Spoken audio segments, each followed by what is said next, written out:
Welcome again to Sam Roberts Wrestling Podcast. Hey, hopefully you know by now that we also have a premium version of this podcast available exclusively at Stitcher.com/NotSam. And here's what the premium experience includes. First of all, you're going to get this podcast every single week, every Thursday morning, but you'll get it completely advertisement free.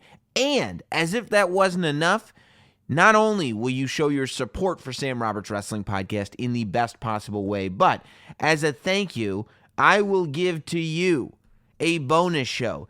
Every other Monday, you'll be able to listen to Captive Audience. Not Sam Wrestling, Captive Audience. Here's what it is. I sit down with somebody who is not a celebrity, who is not a star, who is somebody that probably wouldn't normally be sitting down and watching wrestling, but I do just that. I sit down and I watch wrestling with them. Lately, we've been going over some of the best TV that the WWE Network has to offer. I believe the latest episode has me showing my wife the first episode of Monday Night Raw. There will be an all-new TV special that's going to be going up this Monday for Captive Audience, and the best part is you get to watch along with it. Turn on the WWE Network, turn the show on, and listen to the podcast as I try to explain to somebody who maybe has a little bit of trouble being convinced why what we're watching is completely awesome and why we wrestling fans do what we do, which is watch wrestling. Listen to Captive Audience every other Monday, along with this here wrestling podcast every Thursday morning on Stitcher Premium. Sign up today. Stitcher.com/NotSam, and enjoy the show, kids. Ladies and gentlemen, welcome to Sam Roberts Wrestling Podcast. Introducing your host from New York, here is Sam Roberts. Whoa there. Whoa, whoa, whoa, whoa, whoa, whoa. Relax. Slow down. Sit down. Whatever's stressing you out right now, take it out of your mind. It's time for your great escape of the week.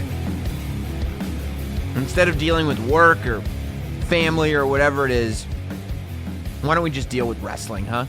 Let's just sit down for the next 90 minutes or so, maybe longer, and talk wrestling. Let's escape it all, whether we're sitting in traffic, whether we're at the gym. It doesn't matter. Welcome to Sam Roberts Wrestling Podcast.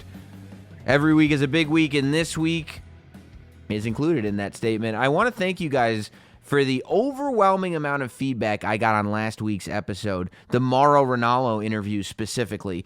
So many people reached out on Twitter and Facebook and Instagram thanking myself, thanking Mauro, even thanking Jim Norton, thanking all of us involved for making that interview part of the wrestling podcast. And I was really, really happy about it. You never know how shows like that are going to go. Not because I don't think they're amazing, because I knew that that would be an amazing story, but because while we spent some time talking about Mauro's time in WWE and why he left and joining NXT, most of the interview was spent talking about the real Mauro Ranallo. Most of the interview was spent talking about what he's dealing with in terms of his mental health.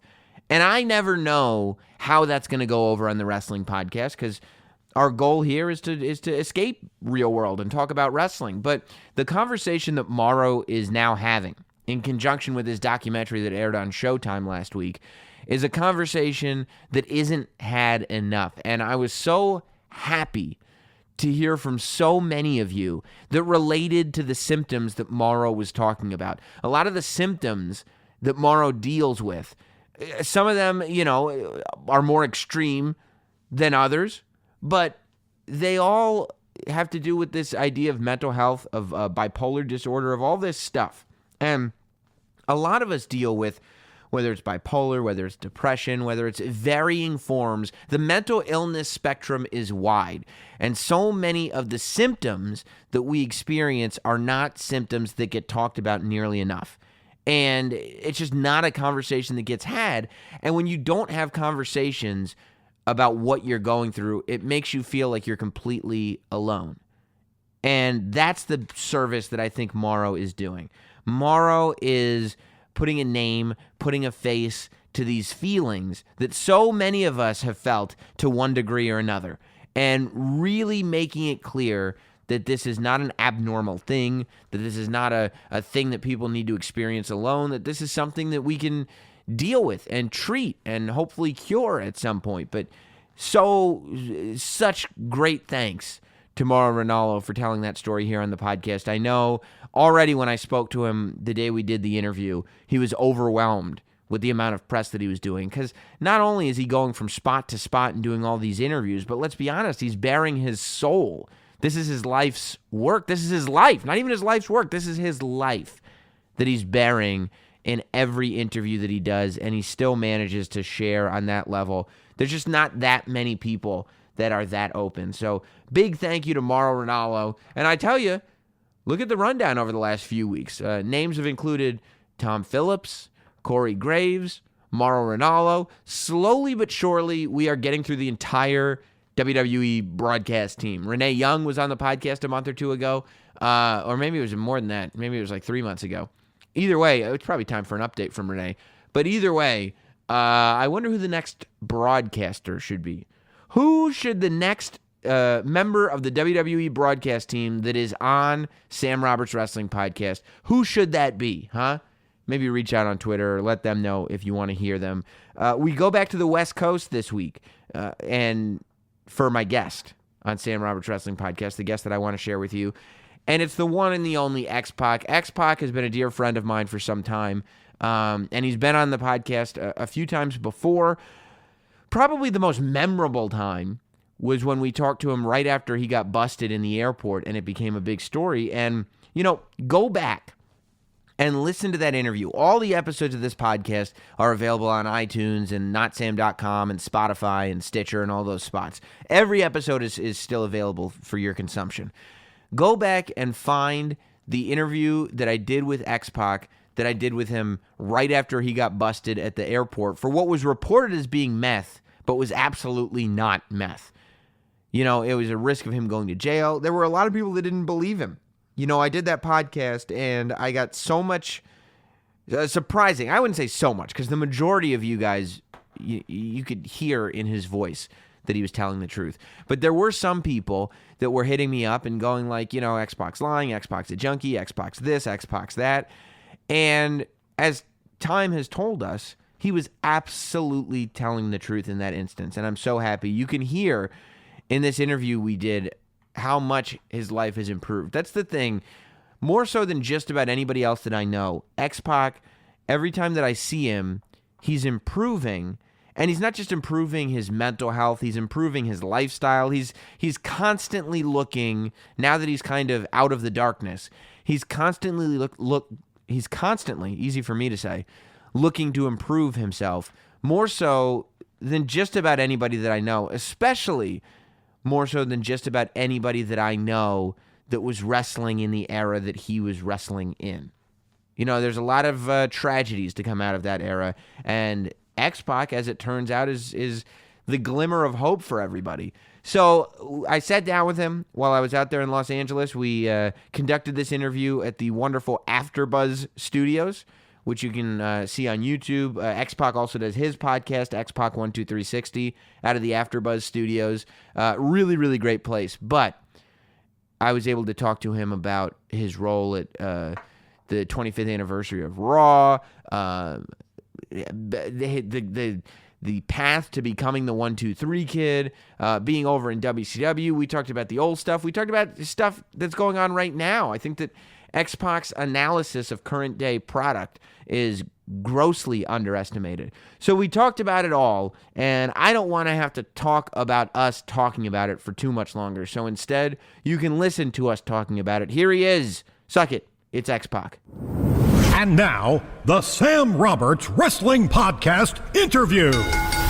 Well, thank you to AfterBuzz for donating this amazing studio while we're out here on the West Coast. And thank you to AfterBuzz for donating one of the great talents that uses these great studios while we're out here on the West Coast. Ladies and gentlemen, back here on Sam Roberts Wrestling Podcast with the last professional broadcaster. X-Pac, what's the haps, man? What's the hap, Sam? How are you doing, man? Fantastic. You know that. Every time I see you, you're doing a little better. A little bit. It's always yeah. a little better. Just, no, I'm doing, it's always like, I'm doing good. I'm doing awesome. Yeah. I'm doing great. I'm doing fantastic. Like, it's Yeah. always just a little better. Yeah, and it feels good to be able to say that honestly. Right. Well, that's the thing with you is that if you weren't doing well, like if shitty was the answer to the question, Yeah. that would be the answer I would get, wouldn't it? Not Kinda. that great, Sam. Not that Yeah. great. Whether we had microphones or not. Yeah. Do That's you, how it works. For is me. that something that you worked on? The fact that you're kind of as honest. You're one of the few people, really. A lot of people say it. Yeah. A lot of people have the same vibe on the air and off the air. But you have far less of a censor in front of a microphone than just about anybody that I've spoken to in front of microphones. Is that something that you're conscious of, or is that just your natural inclination? I think it's. I think it's. I ended up finally getting to that point just because at one point there was so many bad things going on in my life. That You couldn't run from them. Yeah. Yeah. So Yeah. when you're in WWE, as X-Pac, as 1-2-3 Kid, as whatever, I guess it was a different time because media wasn't as omnipresent. But did you get like media trained to learn how to do proper interviews? Funny you say that because I remember several months back when Donovan Dijak Yeah. was hired by WWE and he was just reporting to the Performance Center. Like I reached out to Kristen Altman, who's one of their PR people down there, or no, talent relations person, and she's like, no, he doesn't have media training yet, and I'm like, huh? I'm like, what's that even? Yeah. I used to work there. I thought I would have heard about How this. come I didn't get any media training? Could have used some of that. Did you do interviews? Like, were you a guy who they would send out to do press? Because again, it's like Not now like, you. it's just not. It's so much different now. Exactly. Sam. No, they weren't doing it nearly as much with us back then, and they probably were a little bit, apprehensive about sending me out for anything like that. Anyways, Right. That wasn't your specialty. right. You were there for the high kicks, not for the interviews. pretty much. I get that. I Yeah. get that. And I was always, during the hours that you would do those kind of things, I was always really stoned. Right. So I mean, it didn't make for really good, radio appearances or. Right, you're not going to be the example Sure. that the WWE needs to push a product forward. Yeah. Right, you're Yeah, not. That's I was doing fine, but that wasn't what I would have been very good at. right. that point. Yeah, because media is like it's a sales job. Yeah. and you're not there to. You're not a salesman at that hour of the day. Right. Right. And I'm not that great at selling myself. Right. You can sell wrestling moves. Yes. And that's I where could you can sell. Yes, and I could sell the product, but like when it comes to like toot Right. my own horn or whatever, You're a humble guy. try to be. Well, speaking of being a humble guy, I thought of you, and I haven't talked to you about it since it happened, but I was at the Barclays Center for Raw 25. You were at the Manhattan Center. Before we get into, what it was, Yeah. what stuck out to me in reference to you and what made me go like, oh, man, to me, watching it for you, I was like, that's really special, is when you come out with DX. Yes. They introduce the DX members, and they introduce, Scott Hall as well. They come out with DX and everything. And the crowd, instead of for forever, it's been like, well, yeah, we love X-Pac because DX. Like, he's Yes. in X-Pac. He's in DX. The crowd starts chanting 1, 2, 3, 1, 2, 3. And it's like, oh, my God. Like, I didn't see that coming. I don't know if you saw it coming or what your reaction to it was. Because to me, it wasn't like they were like, oh, forget X-Pac, we want the kid. It was like that was the way they acknowledge you as a singular entity. Not we're cheering for this whole group. It's like, yeah, we love the group, but we love you. And in relation to the history of the television show And in the building we yeah. were in. Yeah. Yeah, and it felt amazing. And I would have soaked it in a little bit more, but we were short on time as it was. And I guess I could have been selfish and just, Who cares? just I'm in let here. it What are you going to breathe. do? Yeah, Fire what are you me? going to do? Exactly. Yeah. But I didn't do that. You didn't. But I let it breathe just long enough so people could get the, But get you the got idea. your moment I did. out of it. I Yeah. got my feel good. Yeah. How do you feel about that now? I mean, because a thing happens where I'm sure when you were hot as X-Pac, Yeah. the last thing you wanted was a whole bunch of references to 1, 2, 3 Kid because you were evolving in your career. Yes. Now we've kind of come to that place with you where it's full circle, where people are appreciating things on a different level. Yeah. When you find that love for 1, 2, 3 Kid after all these years. Yeah, What's that especially like? Sam. If I think you're aware that I wasn't a big fan of the name 1, 2, 3 Kid. I am aware. Yeah. You didn't even like the Kid. Like Kid was fine back when I first started. Right. But even eventually, when I left and went to WCW, and then came back, Vince was very, he knew I didn't want to be the Kid anymore. Was there a thought that you'd be the Kid? I think it was still around what we're going to call him. Because the name X-Pac, you come out on that episode of Raw after WrestleMania 14, and you're not cemented with that name X-Pac. We don't know what your name is really. We know who you are, right. But it's not like, hey, this is who this is. Yeah. So was the Kid a possibility? No, it wasn't. For you? For me. Right. Correct. You're like, it's not happening. No. Right. I already had the name picked out anyways. I got you. Because, I was Six-Pac. By the time I left there, I was being called Six-Pac. Right. And so X-Pac is the easy transition. It was pretty easy. It didn't take a genius. No, and everybody kind of like, yeah, that makes sense. I didn't have to dig too deep. But so you did not like, and at what point did you stop liking being called 1, 2, 3 Kid?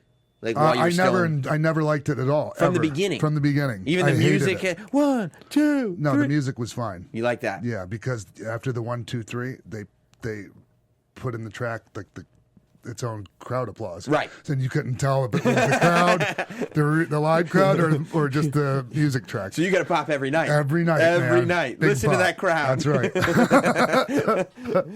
So you never liked the 1, 2, 3 Kid name. So when 1, 2, 3 Kid turns heel, did you propose to be like, okay, now that I'm a heel, can we change the name? No. Right. No, at that point I figured I was stuck with it. And, Yeah. you do the best you can with it. And I just, when I was at that point in my career on the street, when I was asked what my name was, I hated telling everyone, So when they would be like, oh, you're a wrestler. I'm a Kid. 1, 2, 3 Kid. You didn't like it to that degree. Yeah, it was Yeah. like that. It was embarrassing because I'm going to tell you why. Because then you got to get into, what does that mean? And then you got to explain the story, and it's just like, Right. Right. I don't want to do this again. You like being the Lightning Kid. That was fine. Yes, because I come up with that. And Kamikaze Kid? no, Comet Kid? none of that. No. Like Cannonball. that Cannonball shit. Kid? No, No. that sucked. Yeah. That's know. why I went week by week. Yeah. But you couldn't really, once they came to you and said 1, 2, 3 Kid, I mean, you're young. I'm sure you're just psyched They to didn't have- even come to me, Sam. Okay. I was in Japan finishing up my commitment in the 93 top of the Super Junior tournament. I was over there. I got on the bus one morning, and one of the Japanese wrestlers was reading Weekly Pro Wrestling Baseball magazine.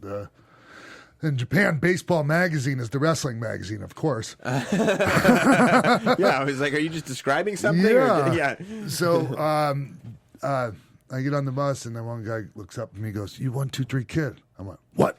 He goes, "That's your name, 1, 2, 3 Kid." I'm like, "Bullshit!" I remember started cussing and just, stormed off to the back of the bus, soon as all he pissed said it, you're off. pissed? Yes, I Wow. was pissed. Wow. Yeah. And so when you get back stateside, I had already gotten over it, and I was like, "Okay, I guess, what am I going to do?" what's done is done. Yeah. I'm getting action figures. I'm getting T-shirts. I'm getting all this stuff. Like, let me be the 1, 2, 3 Kid for a while. So I don't, now I'm fine. Like I love it when people bring that up or call me that, and it's different now, because I'm at this point in my career.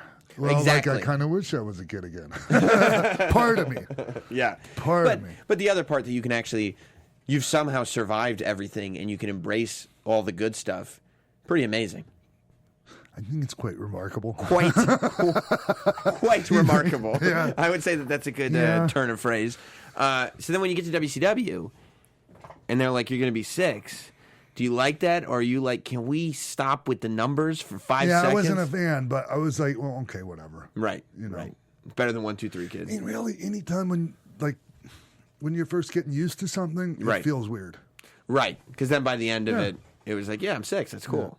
And it did. I mean, 6, and the way it was spelled and everything, it was notably cooler Very 90s. than 1, 2, right? 3 Kid. Very nice with a double X on the end. Y Uh-oh. and 2 X's. I know. Oh, yeah, Y and 2 X's. Watch out for this guy. That's right. This guy's edgy. Yeah.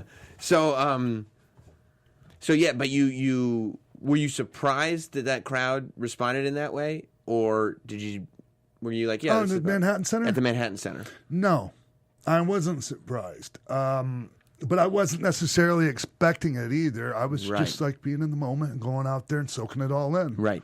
You know, whatever happens, happens. Now, were you scared, or not? Scared is the wrong word, but like apprehensive before you went out there? Because I wasn't at the Manhattan Center, but everybody has talked about the fact that you guys went out towards the end of the night. Yeah. And the Manhattan Center was a building of a few hundred people that have paid a ton of money to watch a video screen all night, and there's videos on YouTube from the building of people just riotously angry. Not happy. Right. But they still managed to pull it together for our segment and Yeah. seemed to be happy in the moment. I mean, it was really interesting because on TV, every segment from the Manhattan Center looked good. Yeah. And the crowd would, I guess they were so grateful for content Yeah. that you couldn't really tell they were upset when you were watching the show. It wasn't until after the show that you realized it. But were you like, oh boy, like this is going to be tough for us because they're pissed? Or did you kind of be like, No. yeah. No, I knew it was going to go fine. Yeah. Yeah. I mean, it's easy to say these things after the fact. Right. But I kind of did. You know, I wasn't really worried about it because once they got this, like, that was one of the things they wanted to see. Right. And they weren't going to, I don't think they were going to let all the other things get in the way of them being at least Right. able to enjoy that. Right. That was a highlight Yeah. of the show. Yeah. Yeah. And for the last, like one of the last segments of the 3rd hour Raw, boy, we really held the people. Like there was still almost like 5 million people watching that. So, Wow. Yeah. Yeah. Yeah, for the 3rd hour of Raw, that's not Yeah. it's not a given, right? Yeah. And boy, did we ever bury the Revival or what? I mean, dude. We destroyed those guys. Those guys are dead in the water. When you find out that's what you're doing to the Revival, are you like, oh, poor guys? Or are you like, yeah, awesome. They were happy to do it. And look, I get it. Mm-hmm. I'm a Revival fan. And I understand where Revival fans are You coming better not from. say that when you go down to All In. Why? Because, the Cody and the Elite and the...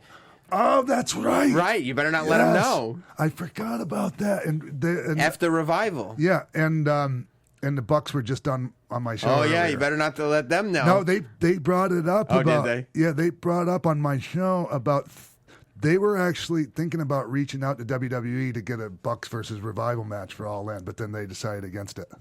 I wonder if WWE... I doubt they would have let it happen. That doesn't mean they can't ask. Right.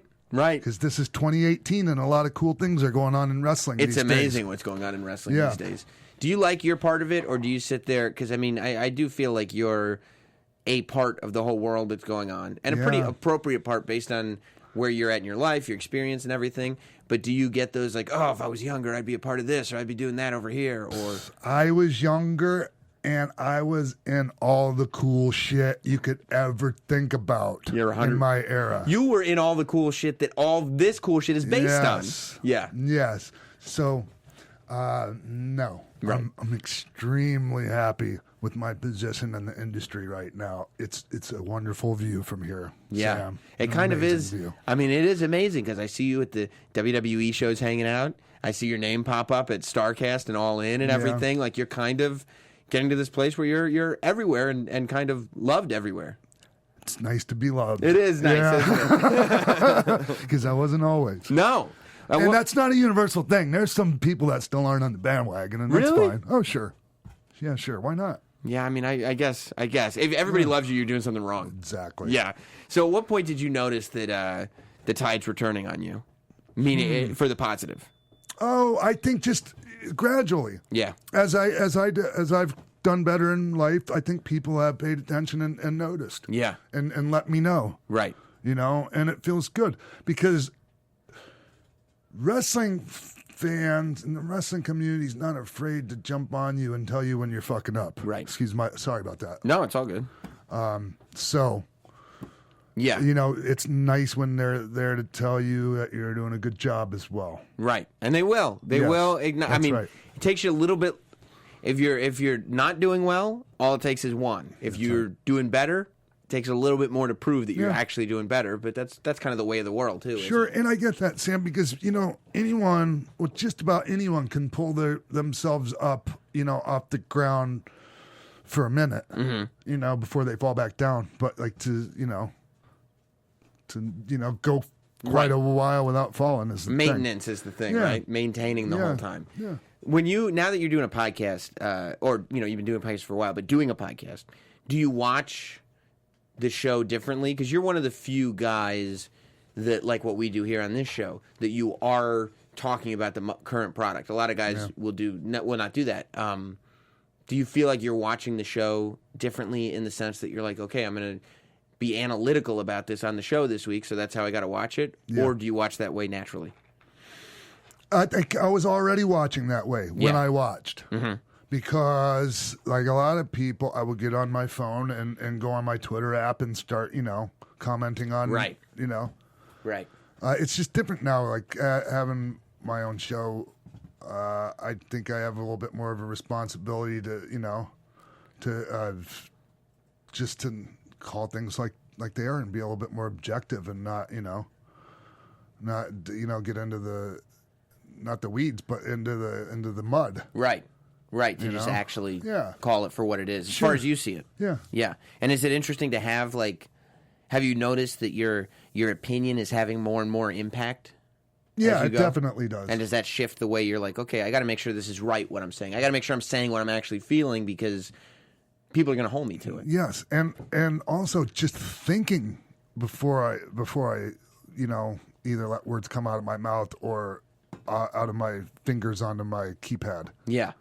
Thinking and being careful what comes out of my mouth because it sucks having to walk things back. Right. Just Right. because diarrhea of the mouth. So what did you think of this year's WrestleMania? I haven't really talked to you about it. I enjoyed that. I really enjoyed it. I mean, I had a few different vantage points. I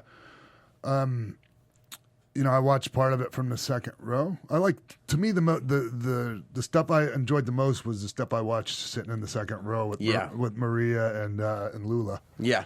Which was the Asuka Charlotte Flair match Which was, most people's Excellent. opinion, one of, if not the Yes. best match on the show. and the Ronda Rousey Again, that. most people's opinion, one of, if not the best match on the best show. match on the show. Yeah. As far as I'm concerned, being there live and listening to the crowd reaction and just overall, just everything about the match. Yeah. I think the fact that it turned everybody around on Ronda Rousey speaks volumes, doesn't it? Yeah. Yeah. Yeah. So, and then obviously, like the opener. The triple threat Yes. intercontinental match. Yeah. Yeah. What do you think of the Roman Reigns issue that's starting right now? Because I've talked about this, and I think we talked about it last week. But it's kind of an ongoing thing, and I definitely think a big topic of conversation. When you've got a guy to me, things changed at Backlash because it was the first time I felt like I saw fans leaving. Yeah. You know what I mean? And when they went to that victory shot at the end of it, fans are walking out of the building, which is now we're not in the territory anymore of, well, boo or cheer. They're still showing up and they're letting us know how they feel and blah, blah, blah. It's like you can't have them leave, Yeah. What do you think of it? It was tough to see. It's a loaded question. It The is. whole, And there's got to be more of a reason than they just don't like Roman or they're regurgitating. I think in that particular instance, it was almost like a main event that it was a throwaway main event in a way. Not that it wasn't a really good main event, but I Right. think people knew it was gonna, not Which way it was really gonna- mean that much. Yeah. Because Because they're on two separate brands now. Yeah. not a lot at stake. Yeah. Yeah. So, I just think that had something to do with that. But, you don't want to let people dictate, but at the same time, you got to listen to your fan base. And when you make it to where, okay, we want everyone in the WWE universe to give us your feedback on social media, you kind of got to listen to it then, Right. Right. Or ignore it. or don't. Don't Yeah. acknowledge it, but when you acknowledge it, you got to listen to it. Yeah. Otherwise, people especially are like, what if you're asking for their opinion, Exactly. you got to listen to it. Exactly. Have you ever been put? Because I never blame Roman the guy for what's going on. Really, Right. people get put into positions. Were you ever put into a position where you were like, this is horrible. I got to go make this work somehow? Yeah. What? Yeah. When? Are you talking about storyline wise, or because I could just give you a particular segment? Yeah. There was this segment, and you know, it was one of the few times, like, you know, I was like, no, this sucks. This is a terrible idea, and it's gonna suck. Mm-hmm. And they're like, no, just do it. We promise. Da da da da. And it was this goddamn pudding match with like, oh, who was it? Stacy Carter and who was it? Tori? So, yeah, the cat? Yeah, and they had Kane and I come out and get involved, and Kane picks me up and goes to throw me in the pudding, and he falls in too, and it was just a complete mess. And when I got back through the curtain, those writers and producers, they parted and hauled out. Pew! They ran. Because they knew. They were Oh, wrong. yeah. I think I would have wrung their fucking neck when I got back if they hadn't have. Because I told them this was going to suck. Yeah. Yeah. There was just no saving it. Nothing. Wow. I mean, just the idea. The whole idea sucked. Not the execution. The idea fucking sucked. Well, it doesn't make any sense. Sorry, I'm getting all F-bombed No, out it's here, all but good. You Now get me I worked up yeah. about this stupid-ass segment. Yeah, I had no idea. I don't even really remember the segment, to tell you the truth. And I remember a lot of segments. Thank God. Yeah, but there was no rhyme or reason behind any of it? There was a rhyme or reason, but it was stupid. I can't even tell you what it was. You but don't I remember? Yeah. Right. If that was what was going to happen, Yeah. it was stupid. Right. Yeah, I guess. There was no and Kane explaining just falls it. in? Well, it was slippery. But he's a monster. Exactly. He should have never been put in the position to look like a jackoff like Exactly. that. Exactly. Oh, he was mad too. He was pissed. Oh yeah, and trust me, like, he's real quiet. Mm-hmm. And so when he came back, like, steam coming out, out of his ears, like, there wasn't so much they were just scared of me. Like, This I had giant- the big 7-foot guy behind me pissed off too. You just woke him up. Yeah. Wow. Oh, he was mad. Oh, we looked like idiots. It was terrible. And how do you get past that? Like, do you just have to blow it off? Like, how long does it take you to get past it? By the next day, are you like, okay? I can't remember, but I hope I didn't go to bed with that bothering me, because, like, that's not the kind of you got to get over that shit. Right. You have to. Right. And trust me, I'm one of these guys that takes that kind of stuff, like, it hurts me, like, physically, not just mentally. Like, it turns into a physical hurt when something goes that bad on my job. Right. Whether it's a shitty match, shitty promo. And when somebody's making you feel a physical hurt, you want to lash out. Oh, yeah. Oh, yeah. We'll get back to X-Pac in just a moment, but he won't mind the interruption to talk to you about when it's time to start paying less interest on your credit card debt. That can happen today with a credit card consolidation loan from Lightstream. I'll tell you all about Lightstream. It's about time we get our lives together. X-Pac's getting his life together. We're all becoming adults. As much as we want to still be children, we're adults, and that means we have to take care of ourselves financially.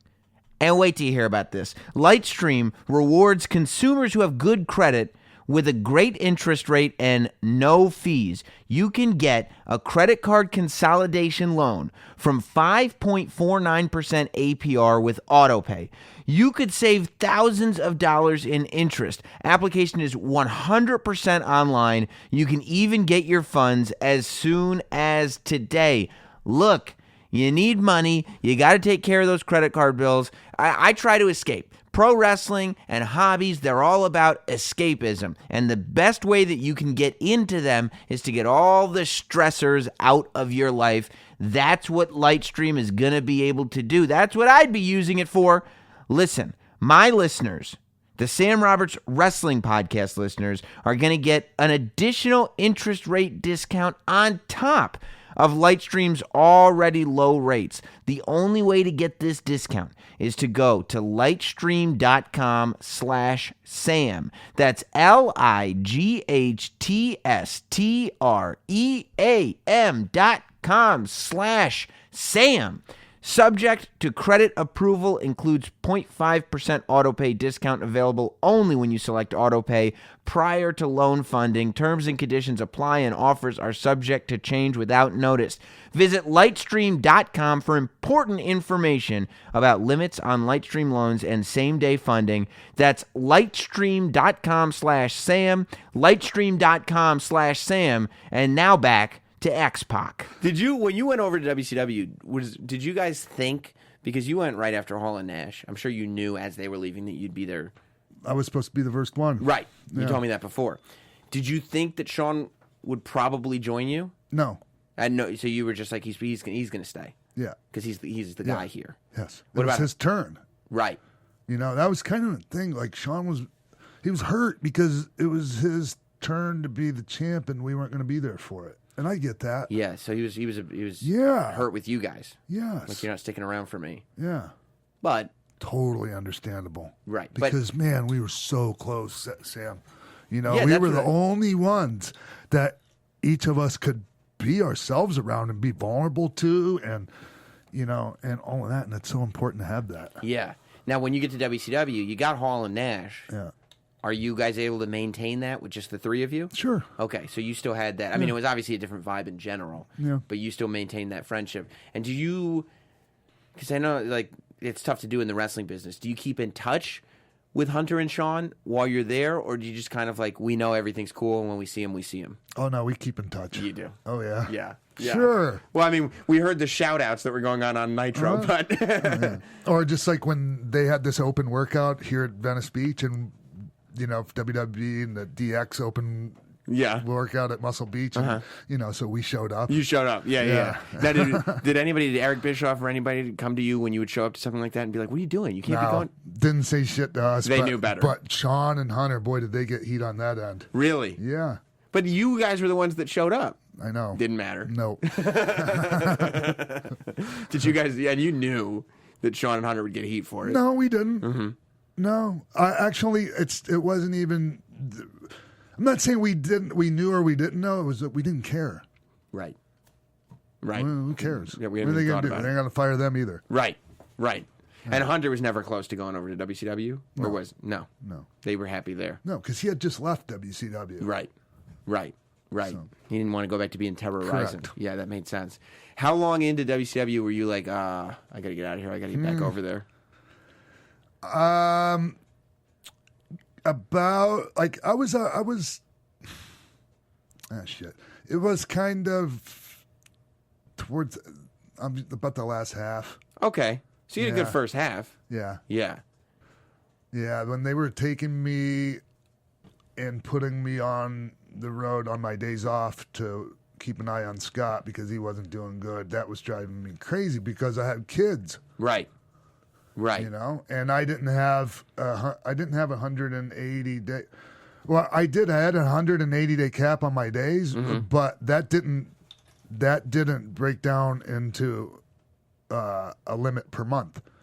So they could just run me 180 days Gotcha. straight through Gotcha. if they wanted to. and technically, then leave you alone for the rest of the year. Yeah. Yeah. Gotcha. Which made me, when I went back to WWE, Uh-huh. when I negotiated my contract, I made sure that it not only was it 180 days, but it was broken down into You were no only- more than 15 days a month. You had that deal when you went back Yes. to WWE? Yeah. That's insane. Yeah. You were only doing 180 days a year? That was in my. I did end up doing more than that, But but that was you my were contract. required to do. And not only that, but Wow. no more than 15 days a month. That's an amazing. It was great. That's amazing. Well, they lowballed me on my because they knew I didn't want to go back to WCW. Yeah. So like JR lowballed me on On your downside offer. guarantee. Yeah. And so you So said, I hit okay, him with all these other things. I'll take that, but you got to give me It this. was worth more than money. Trust me. The fact that you don't, I mean, that's amazing. Yes. That's kind of unheard of, right? And I made sure to mention it to all my friends too. Just make JR's life difficult. Yeah. What was it when you were people? Because it seemed like Hall and Nash and Hogan. That was like everybody says when they came back, it was weird, and people weren't sure if they wanted the Click to come back. Yeah. When you come back, just on your own, Yeah. were they like, oh, we don't know if we, or were you kind of buddies with everybody? It When I didn't come matter? back on my own to what? join up with Hunter. Oh, that. look, business might have been okay for them, but the perception was they were still getting their ass handed to them. Okay, and I was there to help that. So people were happy you were back Yeah. because they knew they were like. This And is- of all my friends, I was the one that everyone liked the most. right, that's what I figured. Anyways, that's what I yeah. kind of always gathered that you weren't there Because I like was the nicest one of all of us. right. Injecting you in wasn't injecting like this problem. No. No, not at all. Yeah. It was great. I felt there was none of that divisiveness in the locker room when I came back. That there had been when you left. Yes. What do you attribute that to? I don't know. People just being, I think everyone just being focused on surviving. Right, we got to team up together Yes. here to make this show good for everyone. Yeah. Yeah. Yeah. We don't, we need to come together here and Right, because I guess when you leave, WCW is really only starting to become real competition. And so then everybody's just concentrating on the only competition that exists is internally. No, I'm the guy. No, I'm the guy. This is my spot. This is when you leave, WCW starts kicking ass, and now it's like I don't care who's in what spot. We just got to we just got to keep this company Sure. afloat. Yeah. We got to win this thing. And then right as I'm coming back, business was already coming up and, morale was picking up. And, one of the things that Vince Russo did well, and it's been talked about a lot, is that he had something good for everyone on the show. Like Right. every segment was written very well, and everyone felt like they were contributing. And that's huge. Right. That's huge to feel like you're a part of what's making this great thing happen. Yeah. And so Every everyone was segment had a happy, story. man. Yeah, that's really- And everyone was, pulling in some pretty good cheddar. you And know? creatively, you're doing cool stuff.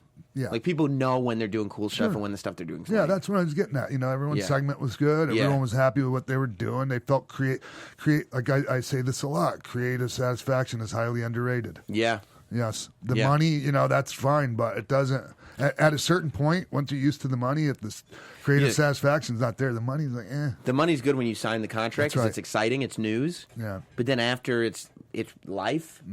If you're not happy day to day, if you're not creatively fulfilled day to day, it's like you forget about that The only check that's thing coming worse is if you're not creatively satisfied and you're getting paid like shit. in. Yeah, that's awful. Then it's like, what are we doing? I got to find a new business. Yeah, or a rope, razor blade. Slip my wrist. What do you think about as a guy who was on both sides of the fence when wrestling was at its most competitive? With what Cody's doing and the Bucks are doing with All In, do you think that there is anything about this business model that can sustain in the sense that right now All In is just a super show? But do you think that because we're months away and it's already so successful, do you think that this could influence some of these indie promoters? And I don't mean I mean some of these other promoters to release the exclusivity around their contracts and allow these kind of super shows to start to act as a singular entity for life outside of WWE. Wait, but you're talking about talent being allowed to. Well, I'm talking about the fact that the All In show, for Yes. instance, that had to be Cody and the Bucks had to go to Ring of Honor. Yeah, Ring and of say, Honor, yeah. we want to do this. So I'm not really talking about indie feds. I'm talking about Ring of Honor. I'm talking even about Impact. I'm talking about, places where even New Japan, and that's not even close to an indie fed, but spots where they're talent does have exclusivity stuff that they have to get around at times. Do you think that if All In, first of all, do you think All In could become a more regular thing, or is it just a one-time super show? And if it were, do you think that this could end up being a thing where, because exclusivity and organizations stop becoming the most important thing and just this world outside of WWE? Well, I think that, and I'm saying this because I just spoke to the Young Bucks about this probably an hour ago. I think it all depends on how they feel the next day after this is all done. Right. And when you mean they, Cody, the Young Bucks, the guys that are the ones making this happen. do they want to keep doing this? Right, because, man, I mean, this is all great and everything, but They're working their balls off. most people can't even fathom how much work is going into all this. Right. So yeah, I do think you'll see All In too. I do, But not But I in don't this- think that's a for sure. Like Right. I mean, I just wonder as I look at it and the success it's having is could we end up in a scenario where All In is almost like a promotion in and of itself Yeah. and something that can run 10,000 seats multiple times a year. You know what I mean? To the point where we are actually looking at, okay, we've got all this talent. There is a circumstance where we could create something that is at least somewhat where they competitive. could duplicate this in other areas, other Yeah, places. You're yeah, saying I- I don't know if that's a good idea, Sam. I think it might. You know, this is one of my co-hosts actually brought this up. He says this kind of has a Woodstock feel to it, like Yeah. a Woodstock of Yes, wrestling 100%. feel, and it's not really a promotion. And I think that's the best part of this is that Right. it's a bunch of. It's the new mentality of, hey, we don't have to crush our enemy, our opponents, our competition. Mm-hmm. Everybody can work together and make the whole industry better. And Right. it's amazing how when people do that, I mean, those things happen. No, and I think that that's the right philosophy. I just wonder how you apply that philosophy to every day. You know what I mean? Yeah. As opposed to just like, if we do that, we can have one event.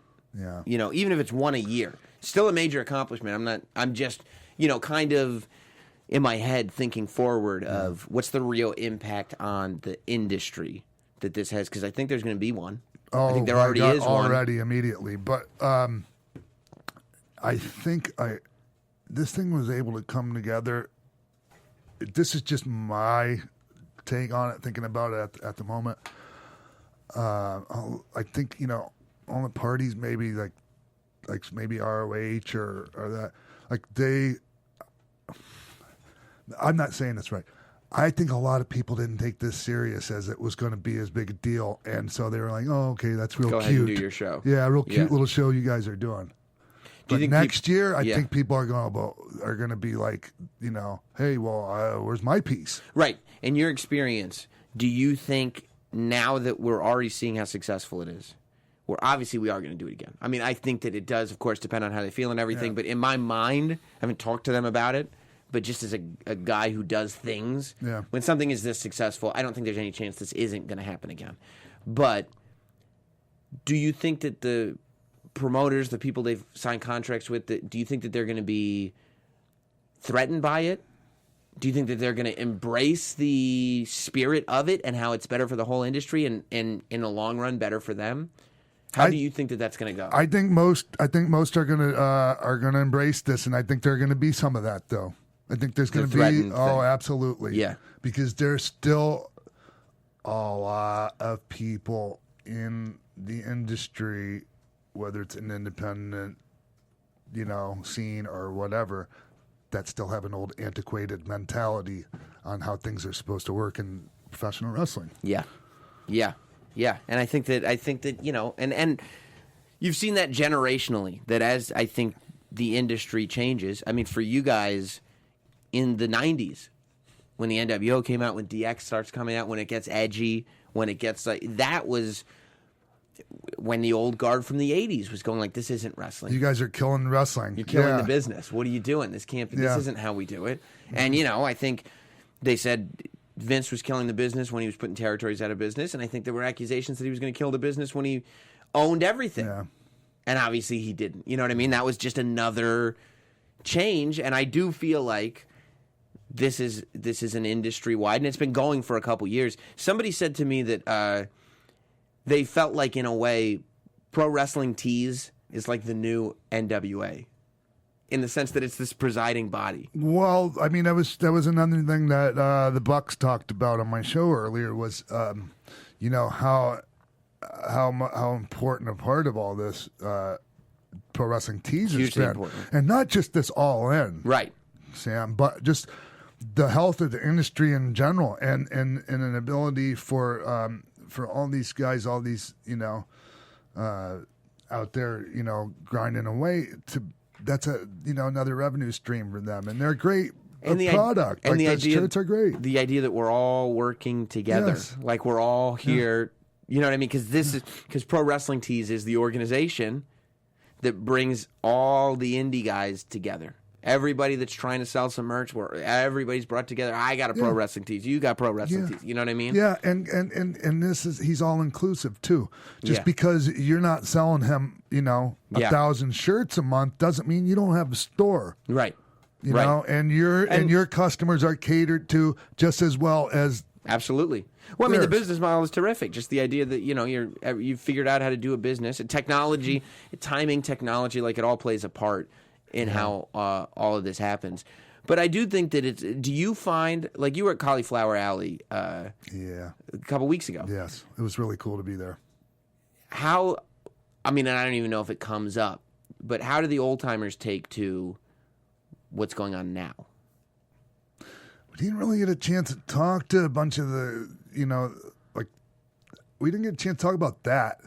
But I mean, I just know there is a mentality amongst, a lot of people from my generation and past ones that are still around that, all this shit nowadays and these guys are killing the business and all that. And I get it. Sam. And I felt like that at times too. But, Jim Ross talked about this, at the podium. He's like, we need some fresh blood and the Cauliflower Alley is, not going to survive. And you're not going to get any fresh blood as long as you're telling all these young guys that they're killing the business and, they're doing it wrong. And, there's a better way of going about, reaching out to the younger generation and Right. telling them, how effed up they are. Right. Because, I mean, they were doing that to us, too. Well, it's interesting. I was actually just going to ask you about that because they were doing it to you guys, and some of the stuff they were right about. Like, it wasn't a good idea, all the stuff you're doing, and you guys Right. are feeling the pain later. That's right. But would you take it back? No. Right. So that's, I think, the part that a lot of guys don't like. They're right. Like, people shouldn't get hurt when they're doing pro wrestling. You know what I mean? Like, Right. you shouldn't be taking these risks where you and some of these moves off the top rope and some of these shots with these weapons and blah blah blah. But there's stuff that every generation shouldn't have been doing. There's stuff Yeah. that your generation shouldn't have been doing. And just like you wouldn't take back all the stuff that you shouldn't have done to your Yeah. body, that you didn't know how bad it was. I don't Here's think the these thing, guys. Sam, I would rather be a guy like Terry Funk that is always uplifted and tried to lift up the younger generations and help them out and encourage them and not tell them how everything they're doing is wrong and they're killing the business. Like, I'm sure he had his opinions on the stuff he didn't like that he saw, but I mean, you never heard him out there trashing the younger generation. Right. He's very supportive of I them. mean, of course he was. He Yeah. did that run in ECW in '97. That was like it was really. I mean, even though he was the champion, it was the point was to Yes. put the company on his back and Exactly. put eyes on it. Yeah, and I see a lot, on my Twitter feed. I follow some people on there that are like, I like some of the content they have on their Twitter feeds, a lot of the old school stuff. But like some of them, and I'm really disappointed, Sam, because some of them, they're really mad that thing sold out yesterday in 30 minutes. Right. They're mad. And I even saw one guy calling anyone that would pay that much money for any wrestling ticket a goof, an effing goof. And he's in the business. Well, he's in, Yeah. he's the peripheral or Right. loosely part of the He's a business. part of this thing. Yeah. Whatever it is. Yeah, and and supposedly a fan of wrestling, but Right. I think some people are only a fan of wrestling the way they think it should be, and if it's not that way, they don't mind if it dies. Well, also, yeah, and you want to believe that you're right, and when you're proven wrong by numbers, you get pissed instead of just Yes. being like, you know what, maybe I need to learn Yeah. something. Yeah. Maybe I need to stop running my mouth for a second and just, why was I wrong here? Instead of that, it's like, no, I'm gonna be pissed. Let me double down on stupid. Right, exactly. Yeah. That's it. Don't double down on stupid. Why would anybody double down on stupid? It doesn't make sense. Oh man. So who's there? You watch a lot of WWE. Who? Oh, but can I real quick about the Cauliflower Alley? Yeah. Because they do, there does need to be some new blood there. How do you get it? How do you suppose you get it? Reach out to the younger generations more. Yeah. There is a terrible gap in that, but I gotta take my. I'm not wearing a hat, but if I had one, take your bandana off. Yeah, to Brian Blair. Be Brian because Blair. he's done amazing work with Cauliflower Alley and like just using the Brickhouse Brown story, for instance. Brickhouse Brown didn't even know there was a Cauliflower Alley, and he's dying of cancer, and now he's in, I think, remission. That's amazing because of help from Cauliflower Alley. Yeah. I mean, and that's a reason to keep it alive, right? Absolutely. I don't see. It's really weird because it's such a positive organization. Yeah. There'd be no reason to not be as inclusive as you could possibly And be. there will be some people that are like, no, F that. Like, they'd rather be like the Preservation Society or something like that, and that's fine. Nothing wrong with wanting to be that way, but it's not. It's going to die when you die. Right. You're not going to be able to, and you're certainly not going to be able to help people with it. Right. Yeah. That's done. Yeah. It's amazing. So who is you watch? Speaking of the new generation, who is you watching WWE? Are you going like them? That's the guy, or that's the girl, or that's the team, or whatever. Wow. God, I don't know. Like it's hard to tell, man. Like there's so like, okay, Elias is going to be a big deal. He is, right? Yeah. Yeah, I think so too. Yeah, that's going to evolve. It's great for what it is right now, but it's going to evolve. And Something he'll end huge. up being a main eventer. I agree with that 100%. And I mean, and it's everything. It's the way he delivers his promos. It's the character. It's his size, his look. Yeah. And then in the ring, he's great. Because he has a good look. He's built great. Yep. But he's not too big that he can't sell for smaller guys. Right. So That's a great point. Yeah. Scott Hall was really great. Like when it came to that. Yep. You'd always he could sell for for a guy of any size. So. But still be this big, intimidating dude. Absolutely. Yeah.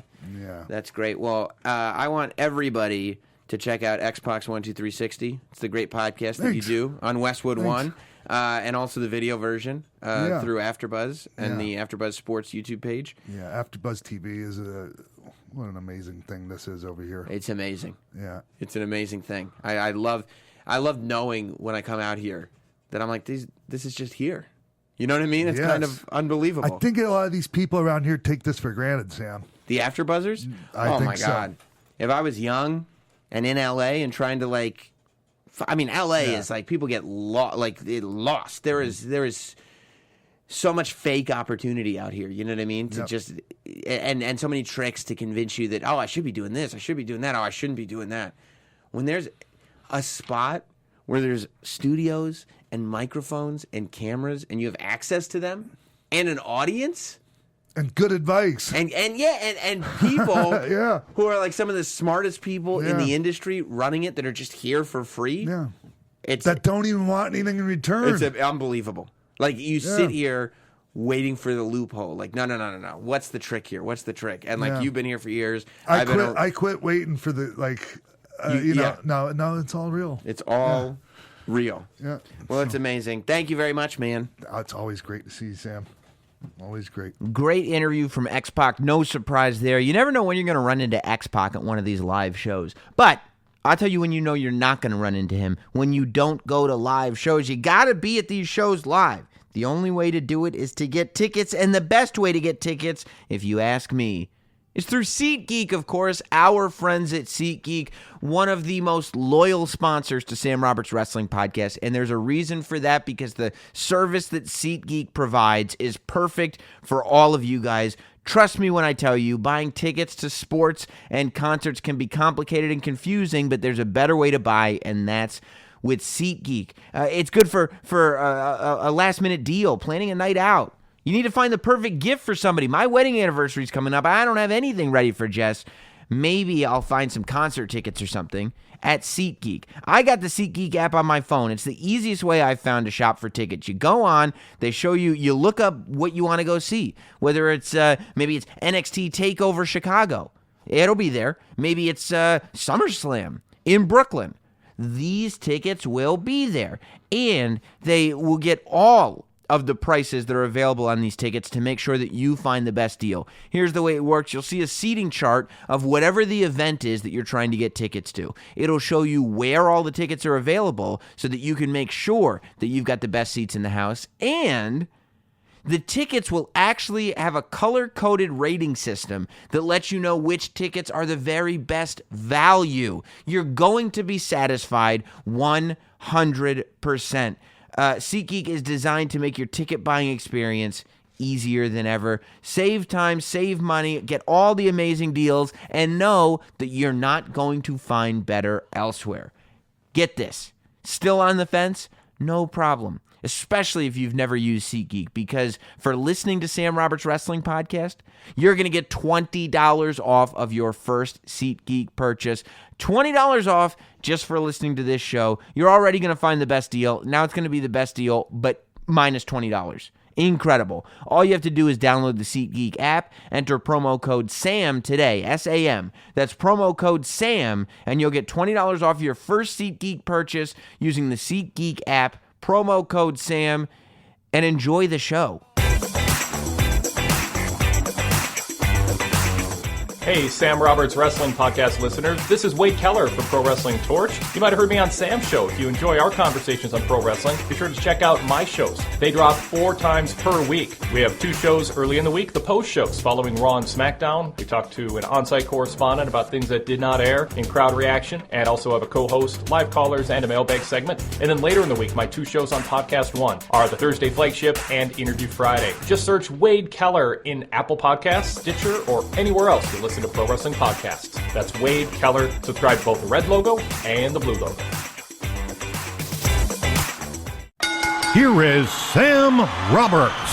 Thanks again to X-Pac for being a part of the podcast this week. You know, interestingly enough, if you go on YouTube, you can see the interview that I did with Corey Graves. Right the same week that Corey Graves was on the podcast, Corey Graves also co-hosted my show on SiriusXM with me, Jim Norton and Sam Roberts. Jim was out one day, so I brought in Graves to be the co-host.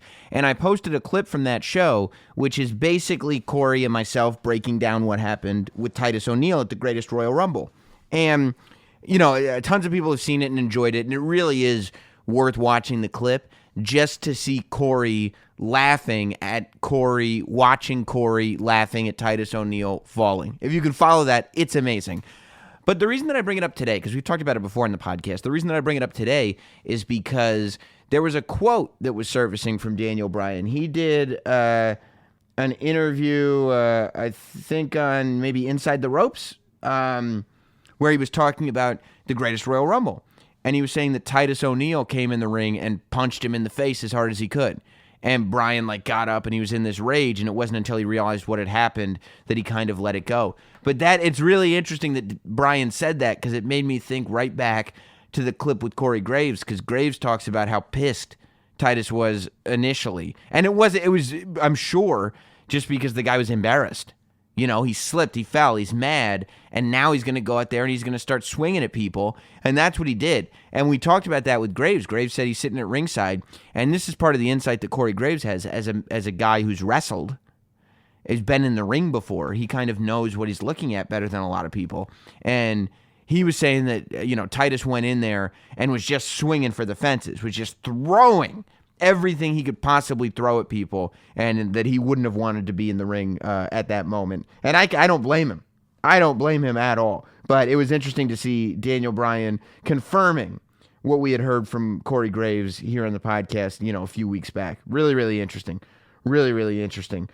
Speaking of interesting, a lot of interesting stuff to talk about in State of Wrestling this week. I think next week we'll probably do more of a deep dive into the Money in the Bank match. Of course, I'll just say this, and this I'll get more into it probably next week on State of Wrestling. But this is a bonus to those of you that don't skip this bridge segment. I'm looking at the rundown for the Money in the Bank men's ladder match. That's really what I was thinking about today. So the pay-per-view, pretty solid pay-per-view. You got AJ and Nakamura, last man standing. You got Bobby Lashley and Sami Zayn. You've got Carmella and Asuka. You got the Bludgeon Brothers and the Good Brothers. You got a lot. And there's still a lot more to be named. plus Ronda Rousey versus Nia, which we'll talk about in State of Wrestling, and the women's ladder match, of course. But in the men's ladder match, this week was the week that we flushed out what the lineup is, and we're looking at Samoa Joe, Bobby Roode, Kevin Owens, Miz, one member of New Day, Braun Strowman, and who are the last two? Finn Balor and Rusev. And I'm going the question on everybody's mind is who's going to win Money in the Bank, who's going to walk out with the briefcase. And I think the favorite, I don't know. I don't really look at the betting odds. And let's be honest, here's why I don't look at the Vegas betting odds. Some people don't look at the Vegas betting odds because they're spoilers. I don't look at the Vegas betting odds because I don't know how to read them. They go 100 over 1, 200 over 300. I'm like, I don't know what these numbers mean. I don't know if that means they're probably going to win, they're probably going to lose, this is a good bet, this is a bad bet, so I just skip them all together. They list every option, and then there's numbers next to them, and I can never tell which is the best option. So I just go by my gut and my instinct. And my instinct is that the general favorite is The Miz. I think a lot of people are talking about hoping that The Miz walks out with the Money in the Bank briefcase again. I don't. I think The Miz is bigger than the Money in the Bank briefcase. I think that The Miz is, regardless of the briefcase, I think The Miz is the next heel to get that championship match anyway. So there's no reason for him to have the Money in the Bank briefcase. I think that if you look at characters and who would benefit from it the most and who would that briefcase allow a character to grow, I think Kevin Owens is the guy. Kevin Owens is my pick as of right now, and we'll break it down more in State of Wrestling next week. But right now, my pick is Kevin Owens, just because he's in this place where he's not really a serious contender for the Universal Championship per se, but he's certainly one of the top guys on the show. He's starting to run the well dry on what's making him kind of a chicken heel character right now. You go through moments, there's got to be motivations. And I think that briefcase could provide great motivation and maybe create some jealousy between Sami and Kevin. I just think that to me, it's a no-brainer. Kevin Owens walks out of Money in the Bank with the briefcase. Let's get into a lot more. We got stuff about All In. We got stuff about Impact. We got stuff about WWE stock. Everything to cover here in the State of Wrestling. So let's get started. It's now time for this week's State of Wrestling. Welcome to State of Wrestling here on Sam Roberts Wrestling Podcast. We're back to doing it live on Facebook, so if you want to watch along, it's too late now for this week, but next week, then make sure that you like us at facebook.com/notsam, and whenever we go live, it's unannounced, but whenever we go live, you'll get a notification, and you'll be able to join us. Regardless of what's going on Facebook, what's going on today on the Wrestling Podcast, on the State of Wrestling, is the top 5 stories of the week, according to me, the last professional broadcaster, Sam Roberts, and we're going to count them down. This week, it's a fun top 5 for the State of Wrestling because a lot of times we end up sticking WWE heavy. And I don't apologize for that whatsoever because, let's be honest, when it comes to the world of sports entertainment and pro wrestling, WWE is the biggest game in town. They're the biggest newsmakers in town. They're the ones that it would be weird if we didn't spend most of our time talking about WWE. But this week, there are stories in all of the different promotions. We've got Impact, we've got All In, we've got WWE, we've got NXT, we've got everything. So buckle up, kiddies, and let's get into it. Story number 5, we go to Impact. And we go to Don Callis, who is in charge of Impact now. I know. You're trying to figure out this week who's in charge. Don Callis has been in charge for a little bit now. He seems to be taking it very, very seriously. And he did a conference call within the last week where he said that he would like to make Impact Wrestling, not today, not tomorrow, but over time, cool. That he wants Impact Wrestling to have that same cool factor that something like New Japan has, that something like, at its best, Ring of Honor has. And I think that when you're running TNA, that's the exact right strategy to have. For so long, that company, probably in the pre-Jeff Jarrett days, certainly in the Dixie Carter days, in my opinion, it seemed like that company was so focused on being the next WCW, on being real competition for WWE, on being looked at as a WWE level wrestling promotion. And we've talked about this on the bonus show, on the Captive Audience show on Stitcher Premium, that maybe in the early to mid 90s, a promotion could come along and realistically say, we're going to try to get this promotion big enough that we're going to challenge WWE. But that's not the case in 2018. There is no challenging WWE for the throne of wrestling promotions. WWE has just become a monster of a company. It's too big. It's a publicly traded entertainment company whose biggest export happens to be wrestling. There's too much money in it for anybody to realistically compete. If they were to compete, it would have to be a promotion that spent years.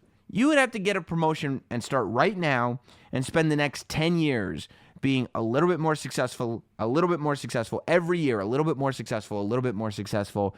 Maybe after 10 years, you could realistically, if you're continuing that trend of upward momentum, you might be able to say, hey, we're going to try to get a cable deal. We're going to try to beat WWE at their own game.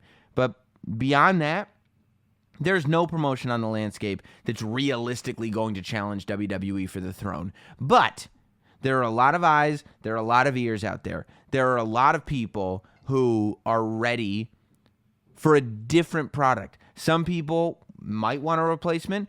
A lot of people just want in addition to. And that's where TNA is going to come in. They need to be the product that is in addition to. The real competition inside the pro wrestling industry is who is the number two. They're going to be number two way far down the line. But who is it? Is it New Japan? Is it Ring of Honor? Is it Impact? Is it, any of these other promotions? Does All In become its own promotion? Is that the number two? I don't know. But the idea that Don Callis is looking less at WWE and more at the New Japan, Ring of Honor space is smart. Now the question is, will Impact be able to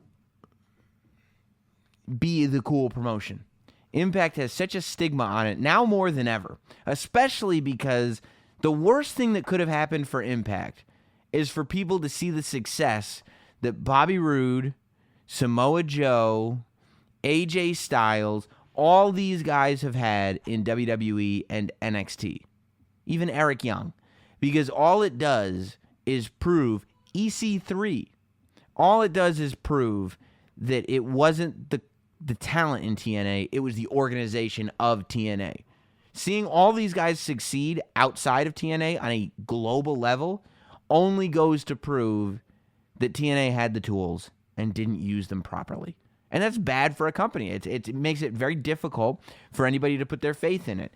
Now, when on top of that, you've got a company that's been seemingly since Dixie Carter just traded from person to person, 4 sides of the ring, 6 sides of the ring. Are we global? Are we Impact? Are we TNA? Like there is, it's really interesting because the organization has a pretty deep history, over 10 years of history, if you go back to the NWA TNA pay-per-views.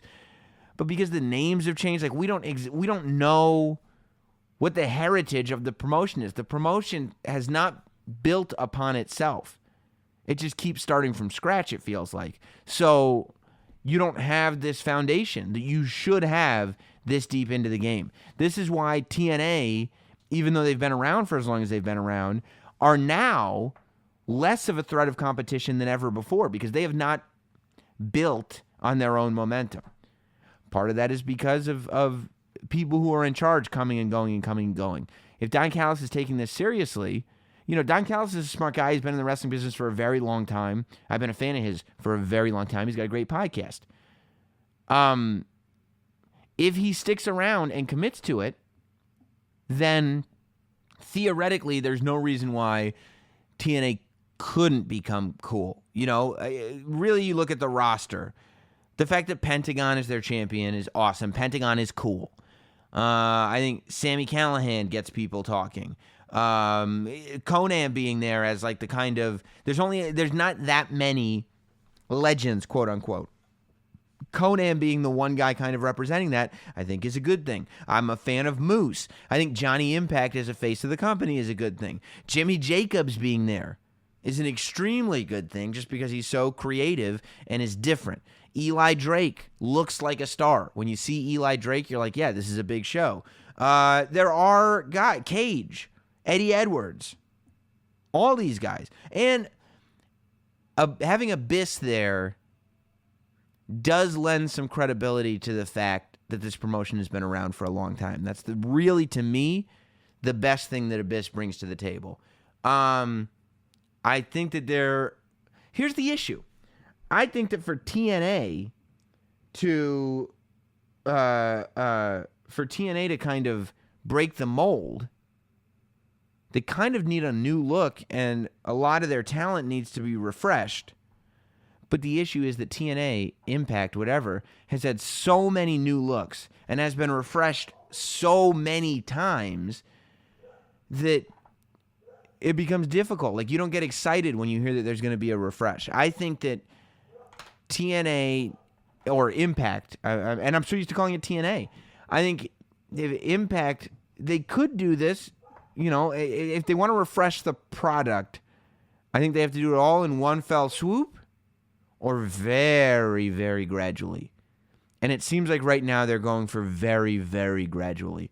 If they decide to change the number of ropes on the ring again, whether they're going 6 sides or 4 sides or whatever, I think that you need to have a reason for doing it. Give me a storyline reason that the ring is changing. Give me a storyline reason that there's a new look to the show. Give me a storyline reason that there's a new name. Not just, hey, here's the new name. Hey, this is the ring now. Hey, this is what we're doing.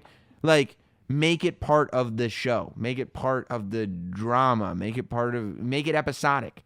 That, I think, would be helpful. I think it's a stretch. I still do think it's a stretch, but it's not impossible. Richard is saying Johnny Impact being on the next season of Survivor is good for business. Yes, it's good for business. Is it the missing piece of the puzzle? Is it the key? No, it's not. But it's something. Yeah. So we'll see. We'll see what happens. I'm just glad that that's the mindset. It's a healthy mindset to have, and I'm glad that he feels optimistic. But I'm not as optimistic for Impact as I have been, only because it's been so many stops and starts. And they have had all the talent in the world, and they have had all the creative guys in the world. They had Billy Corgan, they had Jeff Jarrett, they had Kevin Nash, they had Samoa Joe, they had, you know what I mean? Like, they had everyone you can think of running through in front of the camera and behind the camera, and still we're not able to click. So hopefully Don Callis can figure out what that magic formula is, but I guess we'll wait and see. Part of me feels like Don should have just kind of tried to start his own thing, but I guess it takes a lot more. You can't just start your own thing. It's probably more difficult than I'm making it sound. All right. Let's go to, and the other thing, Chloe says, I lost interest in TNA after the Hardys left. They had the Hardys. They had one of the hottest things in wrestling, and still it wasn't enough to make TNA cool. When you have Broken Matt, you know what I mean? And everybody's talking about this character, and it's still, like, the Broken Matt stuff did great things for Matt Hardy's career, and it did nothing for the organization of Impact Wrestling. It did nothing. You associate Broken Matt with Matt Hardy. You do not associate it with TNA. And it's like, why? Why is that? Because TNA dropped the ball on that. They dropped the ball. They allowed Matt Hardy to do one of the most creative things he's ever done, but they dropped the ball on taking advantage of it. Hopefully that period for TNA is over, but I'll believe it when I see it, if that's fair. And I think it is fair. Let's go on to story number 4. And we talked about NXT a moment ago and the TNA guys that have come through NXT. Story number 4 has a lot to do with NXT, and it's the comments that John Cena made. John Cena made comments that the Velveteen Dream may very well be that next it guy. And that's more than just saying, like, oh, he's a cool wrestler. That's more than just saying, you know, oh, he's really got a handle on his character. Because you can't deny that. You can't deny that the Velveteen Dream is an amazing attraction. You can't deny that the Velveteen Dream has a better lock on his character than almost anybody in the company. You know, you can't deny that the Velveteen Dream is somebody that people will pay to see. That's all been established. He steals the show on a regular basis. We don't think of him as Patrick. We think of him as Velveteen Dream, always. You go on YouTube, you find interviews with him. He stays in character. He dresses the part. He looks the part. He is the part. Okay? So that is all not debatable. The conversation is, that is a big statement that John Cena is making. Let's think about the guy from a John Cena perspective. You're talking about somebody that can go day in, day out, theoretically for 10 years. By the way, John Cena longer than anybody did before him. But 10 years of being the top guy. And while John Cena had his moments, sure, where he was cheered, he was booed, he was cheered, he was always taken at least somewhat seriously as the top guy. People always considered him a superstar, the man, when he was in that spot. And he didn't mess up. He got injured here and there, but he was quickest to recover, completely dedicated to the business. He put more time into it. He was at every show. He was making every wish. He was doing every media appearance. Like, John Cena just crushed. And his quote at one of these Comic-Con Q&As that he did was that Velveteen Dream is somebody that gives him pause and makes him go like, oh, maybe that's it. And I think that it's definitely a conversation worth having. You know, there's a lot of guys in NXT that people think are amazing right now, right? Like Andrade's on the main roster, lots of good things. Johnny Wrestling, Johnny Gargano, has gone out there and stolen TakeOver. I mean, how many times now? At least three off the top of my head. Johnny Gargano matches stole the show. Once in the tag ladder match where he and Ciampa ended their tag team. Once in his match with Andrade. Once in his match with Ciampa. So, and in his match with Ciampa, so stole the show that they're going to do a rematch at the next TakeOver, which really doesn't happen all that often. So, you know, there are guys that are doing this thing. Some people think that Velveteen Dream's going to go up to the main roster. I just saw somebody in the Facebook chat. Velveteen Dream's going to go onto the main roster and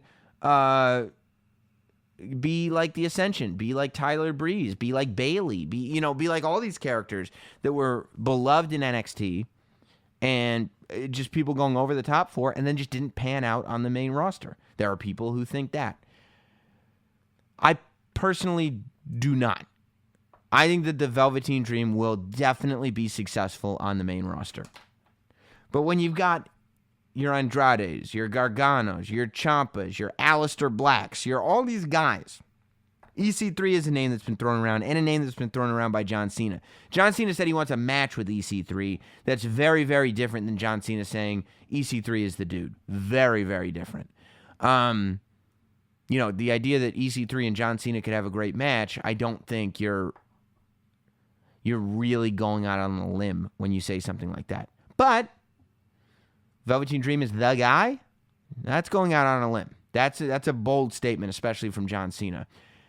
One of the reasons, and this doesn't get talked about enough by us fans because it doesn't really occur to us, but one of the reasons why the Velveteen Dream is a very good pick, if there is going to be a guy right now, is that he's only like 22 years old. He's young. I mean, all these other guys, Aleister Black, EC3, Andrade, like they all had careers before coming to WWE. They all have a certain number of years under their belt, which is good in the sense that they gained a tremendous amount of experience and now can come to the WWE and bring that all with them. But clearly, like sands through the hourglass, so are the days of our lives. There's a clock on every superstar that's in the WWE. And it's almost as dangerous as the clock that was on the neck of that guy who robbed the bank in that Netflix movie Evil Genius. Maybe not quite as dangerous, but still, they all end the same way. The fact that Velveteen Dream is 22 years old really leads me to believe that this is a guy that could be in it for the long haul. Velveteen Dream is a guy who could spend the next 5 years in NXT, theoretically, right? I don't think he will by any stretch of the imagination. He could spend the next 5 years in NXT, go to the main roster, spend 2 years becoming a main eventer. Now that's 7 years. You're now talking about what? 2025 is the year we're in. Then Velveteen Dream could go for 10 years. This is some Scott Steiner math. Go and main event from 2025 to 2035. When we get to 2035, not only will we have Jaws holograms coming out of the roof of movie theaters, but after all that, after 5 years in NXT, after 2 years of establishing himself on the main roster, after 10 years of main eventing, the Velveteen Dream in 2035 will still be younger than AJ Styles is today. That is why this is such a good pick. A young guy is going to be able to heal. If he's injured, young guys heal faster. It's just a fact of life. Fact is, if he's 22, he has not peaked yet. There's no possible way that he has peaked inside a ring at 22. He has gotten to where he's gotten without working with the best in the world yet. He hasn't had matches with the best in the world.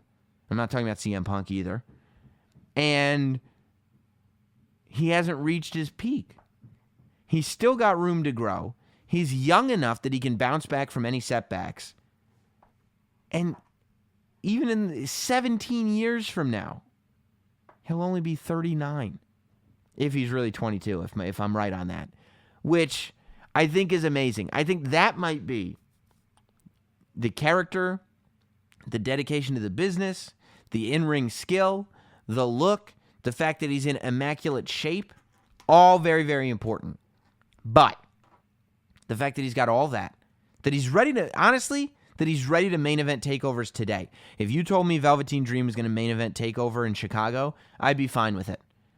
Give me a good story leading to it, but there's no way you can tell me that guy can't handle a main event at a takeover right now. He absolutely can.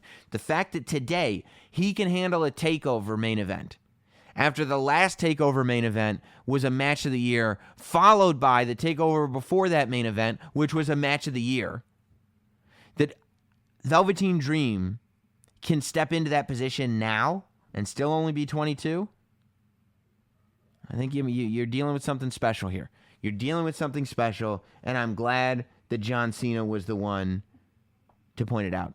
You know, and interesting that Velveteen Dream is the one that he picked. Interesting. I wouldn't mind seeing a match between those two at some point down the road.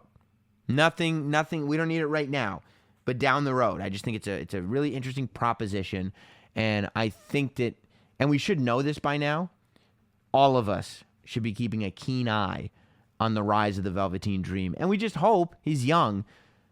Again, he's got time to recover, which is beautiful. But just don't be a dummy. Don't screw anything up. And John Cena has talked to all these guys that are all the NXT guys. I'm sure, I know that he has. So he must have some indication that Velveteen Dream has a good head on his shoulders, because that's the other thing. If he's a dummy and he has all this going for him, still, he's probably screwed. But if he's not a dummy and he's got all this, deadly and dangerous. I can't wait to see how it pans out. All right, let's go to story number 3. By the way, Chase says, agreed, he needs to be main eventing, though it looks like it's going to be Lars versus Black unless they do Johnny versus Ciampa match again in the main event. He doesn't. Here's the beauty of Velveteen Dream. He can main event now. He doesn't need to be main eventing because he's got plenty of time to grow. He's got plenty of main events in front of him. So he doesn't need to be main eventing, but he's ready to be main eventing. Big difference there. Let's move on to story number 3. Story number 3 has to do with All In, the match between Cody Rhodes and Nick Aldis, NWA Championship on the line. It was announced on Twitter. Nick Aldis made the challenge. Cody Rhodes accepted. Ring of Honor solidified it. It was announced that if Cody Rhodes beats Dalton Castle for the Ring of Honor Championship before All In, this match becomes a title for title match, meaning whoever walks out of All In walks out All In. They're going into All In, and they're pushing it all in. Somebody becomes the NWA and Ring of Honor champion simultaneously. Now, I love the idea of a title for title match, but I don't think this does anything for Dalton Castle. What about Dalton Castle? Did we forget entirely about Dalton Castle? Are we really already making it so that fans... Because now we're in a position where, of course, what do you want to see? An NWA championship match or a Ring of Honor title versus NWA title, champion versus champion, title for title match? You want to see a title for title match. Those are the most exciting because regardless of what happens, it's going to change everything. But Cody's not the Ring of Honor champion. And it really confuses me as to why Dalton Castle didn't get this match. If he's even going to be at All In. You know, he hasn't been announced at being at All In. But there's lots of opponents that Cody Rhodes could have. It was a bit of a head scratcher when he announced that he was going to be facing Nick Aldis, except, of course, that, you know, with his dad's legacy of the NWA Championship, for Cody to be headlining a show that he helped put together in front of 10,000 people, a huge, huge night in the history of pro wrestling, for him to become the NWA champion like his dad once was, you know, it's beautiful, it's poetic, and you can tell a great story going into it. But there are lots of great stories to tell with Cody. And I feel like this is a rub, and maybe it's because, you know, I'm a Dalton Castle fan, but I'm a Cody Rhodes fan too. This is a rub that Dalton Castle could have used. You know, his reign as Ring of Honor champion hasn't done much for him, and it hasn't done much for Ring of Honor, in my opinion, because all the attention is still put on the Bullet Club and Cody Rhodes and the Elite and the Young Bucks and all this. You know, I think that when Dalton Castle won that title at the beginning of the year, it should have been Ring of Honor's mission to make Dalton Castle a bigger star than ever before. And I don't think Ring of Honor has been successful in doing that. And I don't know if it's Dalton Castle not getting over, and I don't know if it's Ring of Honor not putting the energy needed to be put into Dalton Castle. But when I heard Nick Aldis was challenging Cody Rhodes, Cody was accepting, and Ring of Honor was like, okay, I was kind of like, what's going on here? I didn't really, I mean, maybe I missed tweets or whatever, but I feel like Dalton Castle should be deeply insulted that all this is going on. I feel like Dalton Castle should be out there saying, no way, like you're not going to get past me. Don't worry about what's going on with you and Nick Aldis, because you're not going to get past me. Me and the boys are keeping the Ring of Honor championship. It's just a very odd thing. It's like, you know, it's the same reason why Backlash didn't get promoted that well before the Greatest Royal Rumble, because the story was the Greatest Royal Rumble. And they want the Greatest Royal Rumble to look smaller because of it. Now, if Dalton Castle keeps the title in a match with Cody Rhodes, you're kind of left going like, oh, I thought I was going to get to see a title for title match. And if Cody Rhodes beats Dalton Castle, you're kind of left going like, oh yeah, I kind of figured that would happen. Why else would they be talking about All In as much as they are, especially that match? You know, so I think all around, it's a move that the timing is all off. If Cody Rhodes won the title from Dalton Castle, then have Nick Aldis threaten him. I mean, the arena's sold out, and they haven't announced any way to get it on any kind of streaming or pay-per-view yet. Again, I think they will, but they haven't announced any way to get it to watch it besides being in the arena, and that's sold out. So there's no reason in this moment to build hype. StarCast is sold out. The whole thing is sold out, and justifiably so. I mean, the weekend they're putting on is incredible. But there is no reason to be putting this kind of impact on that decision right now, all it does is take away from a potential match in the future, And Dalton Castle's beaten Cody Rhodes, and Dalton Castle's beaten Marty Scurll. You almost want to say, have Dalton Castle come forward and say, I'm the Bullet Club killer. I beat all these guys. Why are these guys getting all the attention? Why do these guys have Funko Pops? Why do these guys have their t-shirts in Hot Topic? What about the Peacock? What about me? What about Peacock? It's like Raven, except prettier.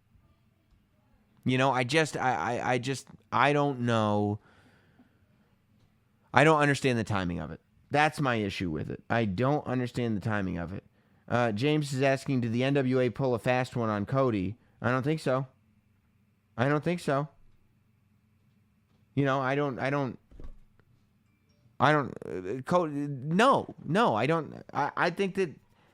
don't think they would be so bold. I think that it's a big spot for Nick Aldis to be invited to be a part of All In, especially to have this match with Cody. It's a big spot for Nick, for the NWA Championship, for Billy Corgan, for Dave Lagana. It's huge for them.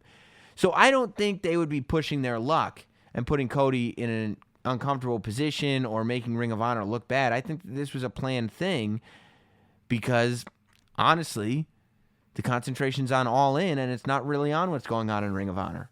So we'll see. I mean, maybe they'll use it to get interest going for this title match, and then I think there's a triple threat match coming up between Cody, Marty Scurll, and Dalton Castle. Maybe they'll pull a fast one on everyone and give the title to Marty Scurll. Maybe they'll have Dalton Castle wipe the mat with everybody, and Dalton says, no, I'm All In. Nick Aldis, I'll see you there. Maybe something like that. Because I think that more attention needs to be paid to Peacock, to Dalton Castle. He's put the work in. So, I don't know. We'll see.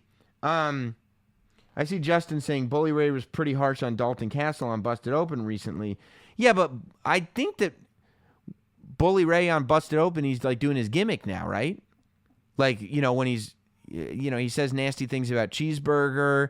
He talks about, the young guys and how they're not good. Like, I think he's doing his Ring of Honor kind of heel gimmick. So, I mean, or unless, I don't know, I didn't hear it. But I heard him talking about Cheeseburger, and I was like, oh, he's doing the storyline thing. Let's move on to story number 2. And that, my friends, is the Nia Jax segment on Raw.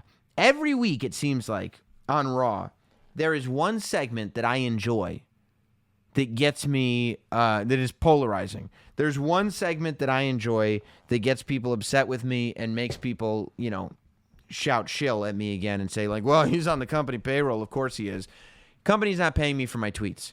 I'm on the company payroll once a month or once every 6 weeks when I pop up, for kickoff shows. Beyond that, they're not paying me to live tweet Raw. I only send 2 tweets out. I think I sent 1 out during SmackDown, if that.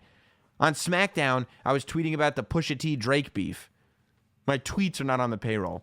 But I liked what Nia Jax was doing. We talked about this last week and how I liked the Nia Jax Ronda Rousey segment. I think that Nia Jax has been doing a tremendous job of getting me interested in her match with Ronda Rousey. When this thing was first announced, I was kind of like, whatever, because I figured it would be a throwaway match where Ronda Rousey would not win the title. There'd be some kind of chicanery. And really, this was all about creating a scenario where Ronda Rousey gets a match with Natty and then gets another title match maybe at SummerSlam or something. I didn't take it seriously.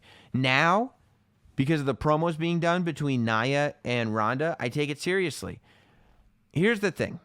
I think the criticism on the Nia Jax angle on Raw was that, I love that Sam cannot say Ronda Rousey without saying her full name.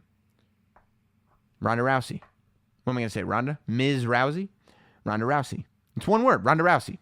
The criticism against Ronda, and I already see it, against Nia, and I already see it popping up, is that Nia Jax, seemingly overnight, for apparently no reason, went from being bullied to bullying Ronda Rousey, which is true. That criticism is dead on. There's no argument for that. Now, I will say, 2 weeks ago on this podcast, I did a whole diatribe talking about how it didn't make any sense for Nia Jax to challenge Ronda Rousey. Now it does. Because I said it doesn't make sense for a champion to challenge the challenger. It always bothered me. But if Nia Jax is pushing Ronda around and trying to make a name for herself and disrespecting Ronda Rousey, that challenge does make sense. You can only say so much. Like, I feel most comfortable in environments like this, where we can have long-form conversations about opinions and really explore why we like or don't like things. Twitter is tough because I just say, I like this. And everybody goes, well, what about this? Or what about that? Well, what about this? And I'm like, I'm not writing an essay. That's why I don't respond to everybody being like, no, that's not what I meant. I meant I like, because that's not what Twitter's for. I looked at it from the perspective of that segment.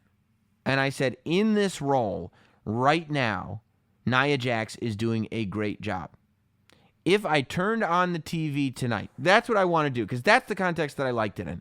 I do not like that they needed, Nia Jax to be a hero at WrestleMania. So they had Alexa Bliss be bad and Nia Jax be good, and then Nia Jax is, has overcome it and she represents everybody. And then at Backlash, she did that, awful, I think it was Backlash, when she did that awful promo about, she basically did the moral of the day of every after-school special, but all in one speech. I thought that didn't pan out right. I think she's better in the role that she's in now than she was before. And if you turn on the TV, if you've only been watching wrestling for 2 weeks, Nia Jax is doing an amazing job. That's what I should have said.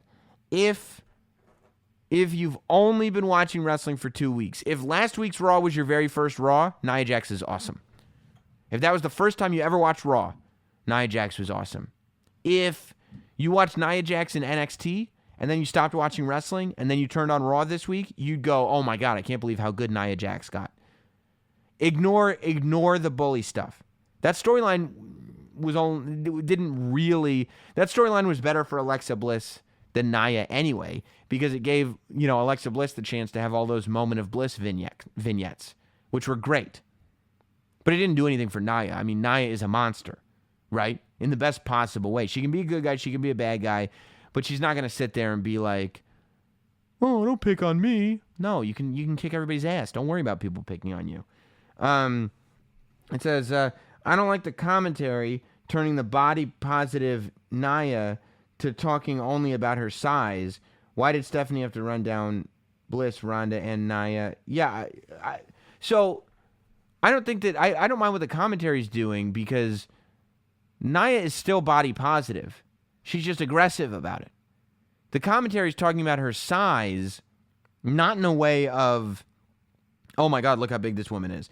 In a way of, look at the advantage that she has because of her size. Being body positive is not acknowledging what your body looks like.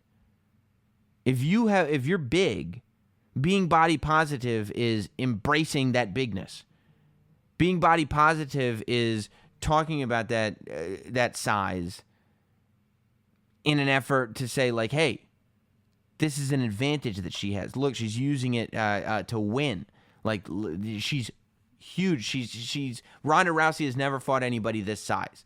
I think that's necessary to the storyline, because Ronda Rousey has beaten everybody, right? Ronda Rousey is a monster, but she's used to fighting in the UFC where there's weight classes. She's not used to fighting somebody the size of Ronda Rousey. Now, if I was Ronda Rousey and I was on commentary and the coach or Corey Graves or whoever it was said, Ronda, you've never been in the ring with somebody the size of Nia Jax, I would probably remind the coach or Corey or whoever it was that I'm pretty sure I put an armbar on Triple H at WrestleMania, so I should be fine against Nia Jax. I think that should be brought up. I like this version of Nia Jax. I think it was it wasn't exactly an elegant way. She was brought to this place very inelegantly, in the sense that there's no rhyme or reason for her to have this attitude, but I like her with the attitude. So I say keep it. Don't worry about it. Just keep pushing forward. And are we ever going to get a reason why? Absolutely not. But let's just deal with it and enjoy that that Nia is performing at a very good level. Very good level. Richard on Twitter says, on Facebook says, quick poll, how many people here have only been watching wrestling for 2 weeks? I'm looking at 0. Everybody who's listening to this podcast has been watching wrestling for more than 2 weeks. I was being tongue-in-cheek, but that's the way that I'm looking at this thing. Because I think that today, Nia Jax is awesome. And that's all I'm asking. She should be a heel. No one should be able to beat her. She should be cocky. She's of a size, but she can fight. Yeah, I don't mind Nia being cocky and bragging about how big she is and intimidating she is. I think that that's a good thing. All right, story number 1. We get back into the business end. Look at this. Been watching wrestling since 1998, says Chase. Okay, so that's more than 2 weeks. I've been watching wrestling since 1986. I can pretend I've only been watching for 2 weeks. Shill Robert Shill, says Richard. Get the t-shirt, man. Shill Robert Shill. ProWrestlingTees.com/Sam Roberts. So, why, though, isn't Sasha challenging Ronda Rousey? Sasha's busy. She's trying to climb that ladder and get the briefcase. Story number 1. Going back into WWE business, because at the time of this recording of this podcast, Wednesday, WWE stock has hit an all-time high again. I can't believe it. It drives me crazy. It really wasn't that long ago that WWE was trading at $22 a share, meaning for every portion of the company, it cost $22. Now, today, that same portion of the company is at 60. It's almost tripled in value. The company, get this straight. Everybody that's complaining about WWE, everybody that's saying, well, they're not doing the business they used to. Well, it's not as good as it used to be. Well, nobody's buying tickets to live events. Well, the ratings are down. Well, the company has tripled in value. All you have to do is look at the stock. You don't have to be a financial genius to see the company has tripled in value. That would lead me to believe they're going to stick with doing what Vince wants to do. They're not listening to us. They're going to stick to doing what Vince wants to do. But I think it's I love seeing WWE successful. I would love to see Impact be successful. I love seeing wrestling companies be successful because it's good for the industry and it's healthy for all of us. So the reason that stock went up again was because they had a presentation, Fox did, about the new shows that were being brought on. And along with bringing Roseanne to Fox, I'm just kidding. That show is going to be nowhere near that network. Fox is bringing SmackDown to their weekly lineup on network television. Big move for Fox. $1 billion over 5 years that SmackDown is going to be on that network. Huge move for SmackDown, huge move for WWE, huge move for Fox, all positive. Again, I think that it's got to be live. I'm not concerned about that. But Rupert Murdoch himself, who's in charge of Fox News Corp, comes up and he talks about how he thinks that NBC Universal has been embarrassed of WWE's product, which is a big shot. By the way, NBC Universal, I don't think they're that embarrassed of WWE because they're paying an arm and a leg to keep Raw on. The only reason SmackDown is moving to Fox is because USA didn't want to pay for both because they're paying so much more now for Raw than they were in the last deal. Again, so great for WWE. So they said a couple of things.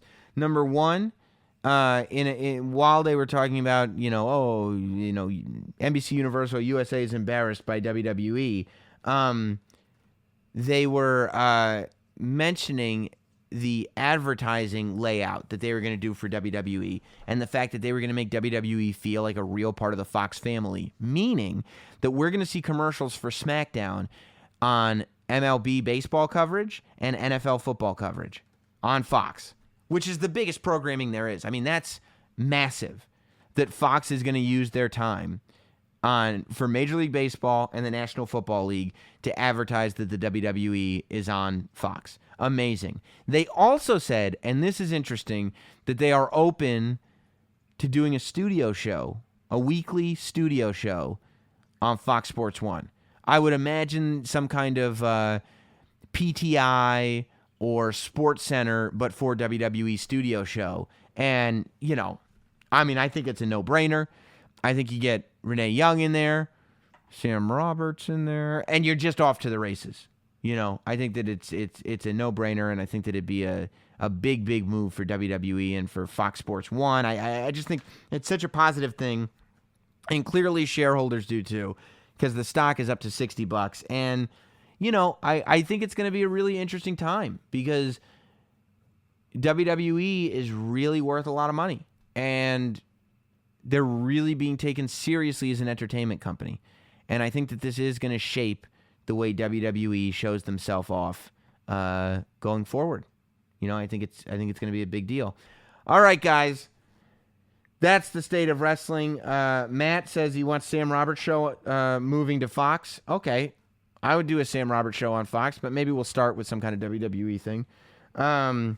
They need a professional broadcaster, says Justin. Yes. Chloe says, I hope they can bring back Talking Smack. I think they would probably bring back if they're going to get time on Fox Sports Network and it's going to be a weekly studio show, I think it's going to be more than just SmackDown. They're going to talk about WWE as a whole. Dear Rupert, buy the rights to SmackDown Live for 5 years. Do you think Rupert would like SmackDown Live to have a bit more edge, a Fox attitude? I don't think so. I think that the WWE is going to be able to keep programming their show the way they see fit. You know, they've been programming their show for as long as they've been programming it. They brought it to the dance. They made it this valuable. I think they're going to keep programming their own show. All right, guys. I will see you next week here on Sam Roberts Wrestling Podcast. I appreciate you being a part of it, as always. And don't forget to subscribe. iTunes, Stitcher, Spotify, notsam.com. Wherever you get podcasts, we are. We'll see you next week. Goodbye. Thanks for listening. Follow at Not Sam on Twitter, Instagram, Facebook, and YouTube. And subscribe for free to listen every week to Sam Roberts Wrestling Podcast.